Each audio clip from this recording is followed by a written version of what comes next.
Right then, this is a quick road test video, and this is for car registered RJ62XHE. It's a Honda CR-V 2.2 SR diesel automatic. Mileage currently 58,104 miles. The reason we do the videos is basically so that anyone that's actually looking at this car online in an advert actually gets to see that car in operation. We know that many of our customers travel vast distances to come and see us, and we also know just how frustrating it can be to go and see a car which looks great in the description and in the photos online, only to find out when you get there it's got a problem which would manifest itself while test driving the car. So hence that's why we do it. It's also done on these very quiet country roads close to our premises, so hopefully be representative of what you'd feel yourself if offered a test drive in the car. Brief background to this particular car. This is actually my wife's car.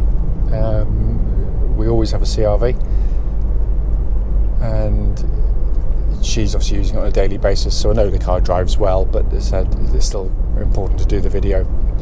The car's been beautifully maintained. All of its servicing has been done by the Honda main dealers, and it's immediately obvious because the car just drives a real tightness to the vehicle, and it's just been kept wonderfully well in every single way, this car. Engines themselves are absolute gems. It starts instantly, of course, settles with an absolutely smooth, even idle, pulls beautifully through the entire rev range of the car. They're very, very smooth engines, and of course incredibly tough and reliable as you'd expect of a Honda car. There are no warning lights, by the way, on the dashboard at all relating to the engine or any other part of the car, aside, that is, from a low fuel light currently, which will obviously go out once the fuel's put into the car. Engine then feeds through into the automatic gearbox. As with you'd expect of a Honda box, very smooth shifting, very slick in operation. With such a low mileage, you wouldn't expect it to show any signs of wear and tear, and it just doesn't. It just feels incredibly tight. These gearboxes actually originated in the Honda Legend, their flagship, very high performance car. The reason for that is that at the time of putting the first automatics in their diesels, they actually didn't have a gearbox that was strong enough to withstand the rigours of the torque that a diesel engine produces. So rather than sort of go to the expense of engineering a new one completely, they used, it's kind of engineering overkill really, but they used the Legend box, as I said, which is designed for over 300 horsepower and a lot of torque. So it's, you know, in that sense they have a wonderful reputation for reliability.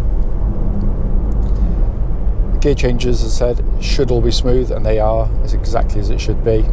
So all absolutely perfect in that sense. The steering of the car again feels lovely and tight and taut in hand. It's a lovely power steering setup, very accurate, very precise, nicely weighted. Tracks dead straight. There's no vibrations at this speed or any speed, right up to the motorway speeds that we've driven the car at. Chassis of the vehicle, again, what I'm looking for on road test is when you hit a bump, you'll hear it hitting the bump, and a classic example is this horrible little bump here, just there. But there's no kind of chatterings or knocking noises coming from underneath the vehicle at all. Again, exactly as it should be. But they've set the car up really nicely, so it can go through corners like that one there at speed without pitching or wallowing or lolloping its way through the corner. Its body control is absolutely brilliant for a tall car, but it still manages to give a very compliant, very comfortable ride. I mean, Honda should be good at this because obviously the CR-V is the best-selling SUV in the world. So if they can't do it, nobody can, and they sort of hit the sweet spot with this car. Brakes on the car, just give it a nice shove. It's a really, really good brake pedal on the car. I've done it loads of times in the past on this car, so I know, but they said the brakes, pedal itself is nice and confidence-inspiring. There's no kind of vibrations or pulsing coming back through the brake pedal at all. And when you hit the brakes hard, it brings up the car nice and straight and true. It doesn't pull left or right violently while you're braking. Looking around inside the car, prior to us having it, and we do try and keep it nice, it's just one of the nicest CR-Vs we've ever had. It's been just kept absolutely beautifully, and the videos just cannot do it justice. They also can't just get across how beautifully built these things are. Apart from my wife's crate in the back with a few odds and sods, there are no noises from the inside of the car. It's beautifully made, as I said. It's also a lovely place to sit and operate a car. Great driving position, brilliant visibility, really simple, easy to use, even if it is very highly equipped, the dashboard, and everything's working as it should, by the way. It doesn't intimidate in any way. You've got the high up reverse parking camera. Obviously you can't do that now whilst on the move, but it all works perfectly. Radio is simplicity itself. It's a DAB radio as well, so you get really good sound reproduction. Hands-free telephones built into the car as well. My phone is currently paired to it, actually. Then you've got dual zone climate control, which gives different temperatures side to side if you so wish. And on these SR models you get these lovely half leather seats, because not everybody likes full leather, you know, for different reasons obviously, but they are heated as well on this with 2 temperature settings and all working exactly as they should. Dashboard in front, all very legible, easy to read. Temperature gauge running as a 3rd, which is exactly where it should be on a Honda car when up to operating temperature, so all absolutely spot on there. Steering wheel pretty much looks and feels as new in hand. It's lovely small in diameter, makes the car feel kind of nice and manoeuvrable and manageable.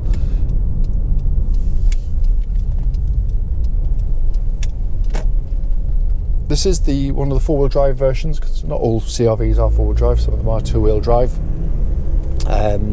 But you'll obviously notice there's an absence of a 4-wheel drive button to press, because it does it all for you.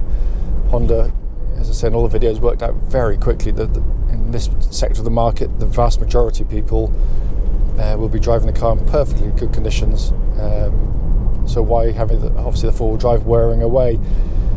So in a sense, essentially rather, the car runs in front wheel drive, the most efficient way to pull a car along. So 2-wheel drive pretty much all the time. That way it uses less fuel, puts less mechanical stress to the car, and chews up its tyres far less than permanent 4-wheel drive systems. As and when the front wheels start to lose grip, spin on a bit of mud or ice or snow, instantly the rear wheels kick in to give you 4-wheel drive, and it's absolutely seamless. It's brilliant in operation. Its simplicity also gives it its reliability, because we've been selling cars, Honda cars, using this system for over 20 years now, and never so much as put a spanner on any of them.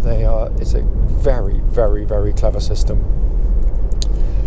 As I said at the start of the video, the point of it, brief as it is just to show the car in operation and to give any feedback, but the car drives absolutely perfectly.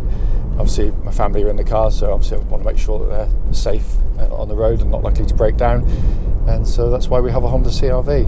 But this one drives really well, and as I said, it's been kept absolutely beautifully. As always though, if you've got any questions, don't hesitate, do give us a call.